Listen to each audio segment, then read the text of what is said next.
매주 화요일, 목요일 이 시간 투자의 기술을 배워봅니다. 토마토 투자클럽 오범수 전문가 이야기 나눕니다. 안녕하세요.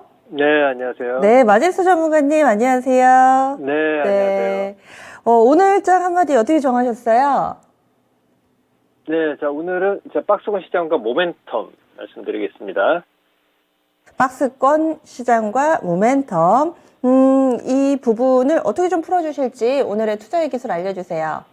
예, 자, 우리 시장이 박스권이고, 그리고 모멘텀은 지금 시장에서 사실, 좀 없는 상황이죠. 무슨 얘기냐면, 자, 미증시부터 간략하게 좀 우리가 좀 체크를 좀 해보게 되면, 오늘 기술주들 위주의 하락폭이 좀 계속 좀 진행이 됐는데요. 자, 지금 보시면, 애플이 2.55% 하락에, 마이크로소프트도 21선이 하향이 더 되는 3.9%. 그러니까 테슬라도 지금 4.8%의 하락에, 자, 우리가 대표적으로 이제 엔비디아 같은 경우도 5.2% 하락이죠. 그러니까 즉, 테크 기업들, 성장주들이 지금 하락으로 좀 진행이 되고 있다는 얘기는요. 일단 우리 시장에서 가장 중요한 건 이제 5월 달에 FOMC. 자, 지난주에도 말씀을 좀 드렸지만, 지금 시장은 결국은 FOMC에서 이제 금리 인상인데, 주목하는 포인트가 이제 지금 보이는 차트가요. CPI입니다. 미국의 소비자 물가 지수인데, CPI 지수인데요. 지금 7.9%로 사실 이게 소비자 물가 지수가 정점을 어디서 찍느냐를 우리가 좀 확인을 해야 되거든요. 그래서 상당히 중요합니다. 그래서 이게 제가 판단했을 때는 이제 내일 발표를 해요. 내일 미국 CPI 지수 그리고 모레는 생산자 물가 지수, PPI 지수를 발표를 하는데 이게 정점을 어디서 찍느냐가 이제 가장 큰 변곡점의 어떤 핵심 포인트, 모멘텀이 되지 않겠느냐라고 보고 있습니다. 그래서 저는 사실 지난달에 발표를 한 것보다 더 좀 상회하는, 그러니까 한 8%에서 한 8.2%까지도 우리가 좀 예상을 해야 되지 않겠느냐. 그러면 이게 결국은 미국의 이제 5월 달에 FOMC에서 이제 금리 인상을 0.5% 빅스텝으로 갈 수 있는 어떤 좀 빌미를 제공하는 거죠. 그러면 우리가 일단 상품 시장 쪽에서도 한번 잠깐 좀 체크를 좀 해보게 되면, 자, 유가 같은 경우는 지금 브렌트유가 99.49달러 선이고 크루드 오일이 95달러 선이죠. 이제 유가는 좀 더 약간 반등은 좀 이어질 수 있겠지만 이제 고점이 낮아지는 흐름이 좀 이어질 것이고요. 오늘 보면 골드 가격이 이제 추세를 다시 좀 복귀하는 모습들이 좀 보여지고 있고요.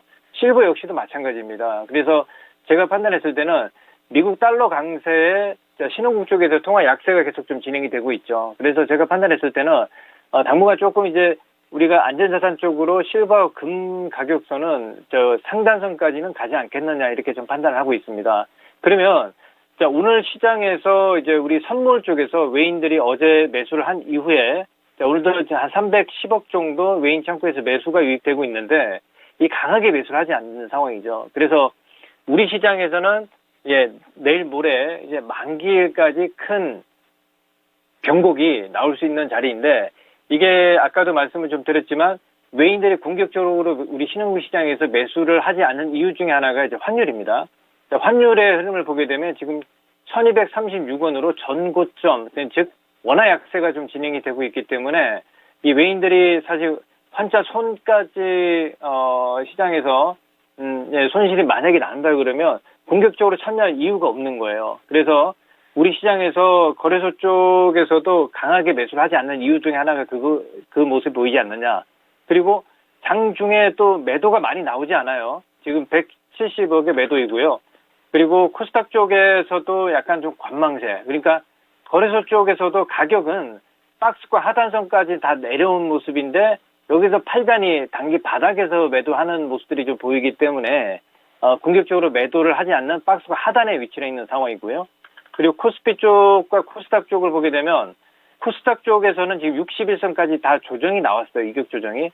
그래서 여기서 더 빠질 포인트보다도 약간 좀 눈치 보는 장세 이렇게 보이지 않느냐 이렇게 보고 있습니다. 그러면 종목으로 보게 되면 제가 지난주에 이제 현대차에 대해서 강하게 말씀을 좀 드렸는데 자, 현대차도 박스권 상단에서 매수를 하는 게 아닌 하단에서 매수를 하는 거다라는 말씀을 좀 드리면서 어제 강한 반등이 나왔었죠. 그러면 이 대형주 쪽에서는 뭐 같은 맥락이다 이렇게 좀 판단을 좀 하고 있는데 LG 에너지 솔루션 같은 경우도 지금 좀 많이 빠졌어요. 박스권 상단에서 매수하는 거 아니다. 박스권 하단에서 매수를 하는 거다라는 말씀을 좀 드렸는데 자, 시간과 분할 매수 관점으로 접근하면 충분히 바닥에서 매수를 할 수 있는 포인트가 된다라고 좀 보고 있습니다. 그래서 자, 뭐 LG화학 같은 경우도 우리가 좀 보게 되면 제가 지난 3월 중순경에 바닥권에 말씀을 좀 드리면서 이제 박스권 상단선에서 계속 횡보를 하고요. 그리고 지금 하단선까지 내려왔어요, 다시. 이런 구간에서 분할로 매수하는 관점이다. 이렇게 좀 볼 수가 있겠습니다. 그러면 코스닥 쪽에서의 흐름을 보게 되면 자, 에코프로 BM 같은 경우 제가 상당히 좀 중요하다 말씀을 좀 드렸는데 단기 추세가 유지가 되면서요. 자, 오늘 보면 이제 추세가 좀 깨졌단 말이에요. 그리고 2차전지 관련주들이 단기 고점을 형성을 했다라고 좀 판단을 하고 있습니다. LNF 같은 경우도 더 가지 못하죠, 그죠? 그리고 첨보 같은 경우도 좀 빠지는 모습이 나타나고 있습니다. 그래서 제가 판단했을 때는 첨보도 자, 이 자리에서는 상단에서는 매수를 하는 거 아니다. 하단에서 매수를 하는데 저는 이런 구간들, 지금 현재 구간에서는 이제 분할로 매수가 단기 트레이딩이 가능하신 분들 같은 경우는 매수가 가능하다 이렇게 좀 보고 있고요. 그리고 테마 쪽에서도 우리가 신흥개발, 신흥종합개발 같은 경우도 이번 정책 관련주 다시 조정 자리에서 매수 포인트 자리가 오지 않느냐 이렇게 좀 보고 있습니다. 그래서 지금은